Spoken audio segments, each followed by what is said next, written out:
Ostaju mnoge stvari neobjašnjene i dobro je da ostanu neobjašnjene, razume se, prvo zbog ispitivanja budućih naučnika i neurologa, pre svega mozga. Vidite, podstakli ste me da samo nešto kažem, mozak je toliko još uvijek neispitan i toliko novih otkrića ima od neurofiziologa, da je to zadovoljstvo pravo ako se može pratiti šta rade. Amerika, Evropa, uglavnom talentovani naučnici dolaze iz Indije ipak, i Kine i Indije dolaze ipak u Evropu. Vidite, ne idu obratom. Tako da kažemo ipak nešto i pozitivno o toj Evropi i Americi, velika naučna otkrića.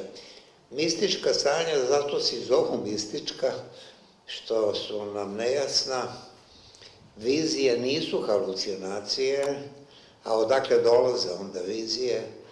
Jung bi rekao iz kolektivno nesvesnog, iz arhetipova kolektivno nesvesnog. On je bio religiozan umereno, Carl Gustav Jung, za razliku i od Freuda i od Adlera. Odakle Muhamedu vizije?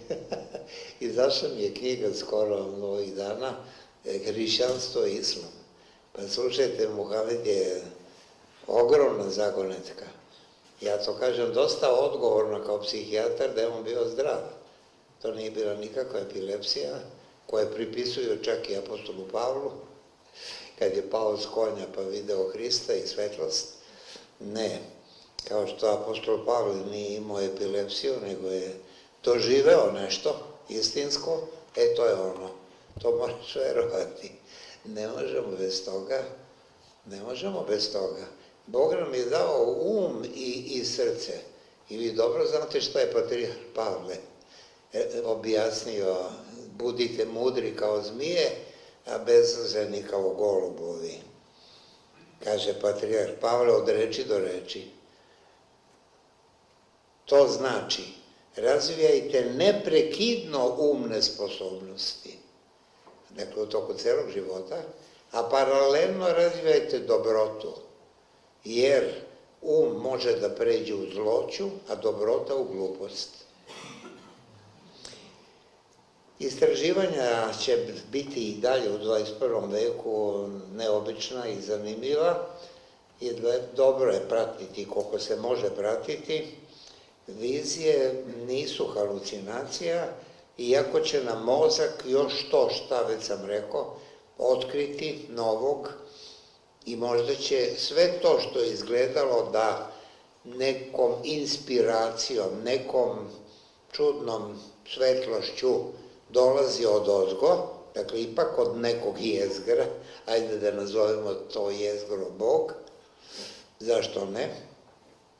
Možda će se objasniti dobar deo toga da nije, nego da su to delovi mozga koji obole, a onda u tom oboljevanju mozga može čovjek biti i genijalan, tako da ste lepo pomenuli i Teslu, koji nije bio zdrav čovjek, a bio genijalan.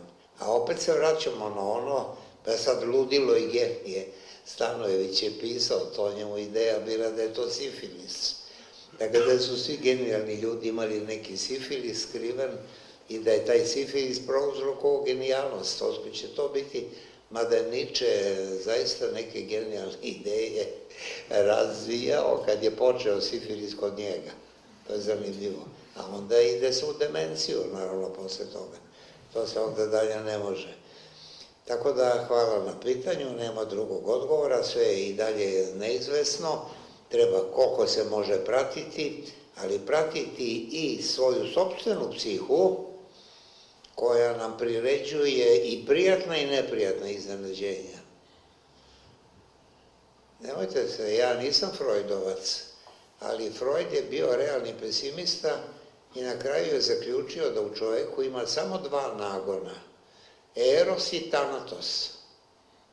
Eros ne samo seksualno, eros je ljubav, to je Platon već govorio o erosu, veliko je eros. Odnos muškarca i žene nije samo seksualan, nego je seksualan, emotivan, intelektualan i duhovan. Takav treba da bude. Idealnog braka nema. Sve 4 komponente nisu prisutne. Ali samo seksualno ne može biti odlučujuća i dovoljna, ne samo zbog godina.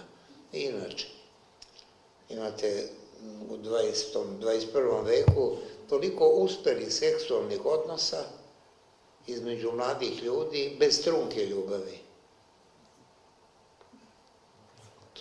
To čak i Freud ne bi mogao da veruje. Ali Freud je doživeo prvi svetski rat, jer da, srećom nije i drugi.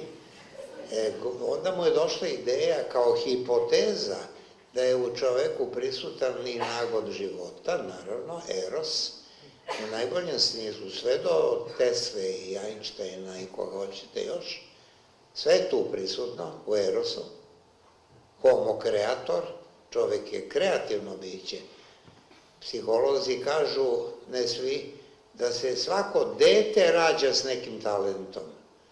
Koliko bi to morali roditelji da paze koji talenat ima dete, da bi se upravo taj talenat bolje razvijao, ili sve treba razvijati što ima, ali nešto preovlađuje. Pa je rekao Freud, hipoteza, nagon smrti. Ko je to mogao? I danas to teško se prima, ali mnogo više se prima danas nego nekad kad je on to rekao. Tad je bilo samo 4 psihoanalitičara, da ih ne nabrajam, to je bila ta čuvena Melania Klein, jedna od najoriginalnijih nastavljača Freuda, i ona pesimista i ona ateista.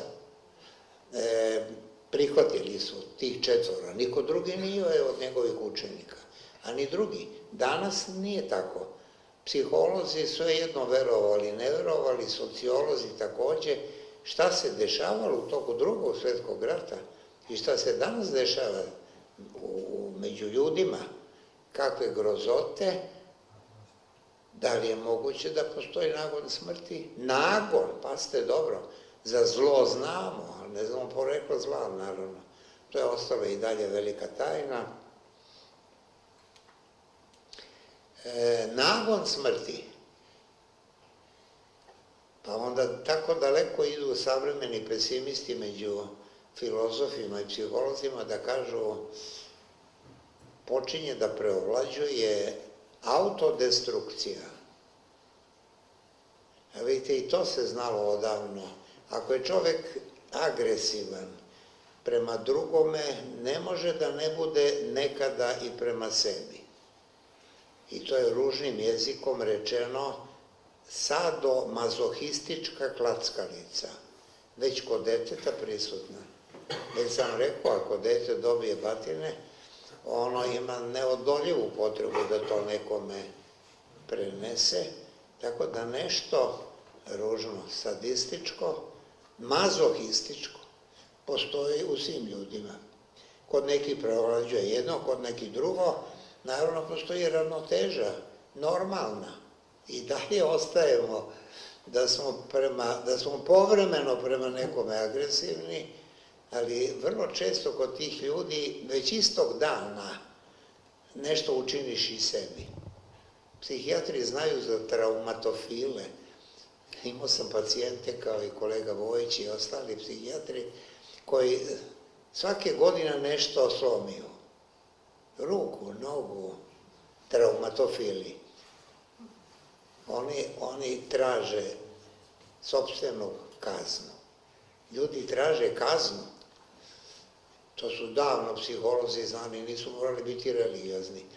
Čovek čini neko krupno nedelo da bi dospeo u zatvor, da bi bio uhvaćen, ne da ne bi bio uhvaćen. Naravno, beže ljudi, ne, da bi bio uhvaćen i time kažnjen, a donekle onda isprečen da to ponovo radi. A kad izađe iz zatvora, da li ponovo radi? Boga mi, to je isto jedno teško pitanje, kad su zločini u pitanju i kad su silovanje u pitanju. Profesor Radovanović zove, mislim da je živ, on treba da je doktorirao, malo čudno, je da, na silovanju, vodio je defektološki fakultet. Znate šta kaže?